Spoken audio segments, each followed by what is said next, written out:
in campaign. When I see Josh there, I think back to a story when he was a really young guy. He and Matt, his older brother, found a bird's nest, and it had fallen to the ground, and there were little tiny birds in it that had no feathers. Their eyes were not open.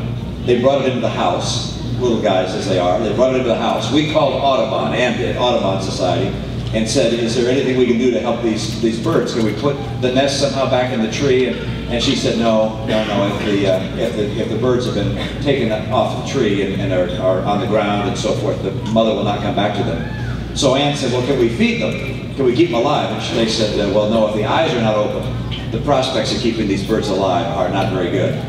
But we said, well, what can we do? She said, well, if you buy a can of dog food, good quality dog food, and you cut the dog food in little strips, like worms, you can feed it with tweezers to the birds and maybe see how well you do. Well, these guys kept all 5 birds alive. And they got them a little bigger, and it got to the point when they'd hop out of the nest and sort of flop around on the floor and so forth, and we called Audubon and said, we've got them all alive, what do we do now? And they said, well, take them outside and teach them to fly. And so that we said, well, how do we do that? And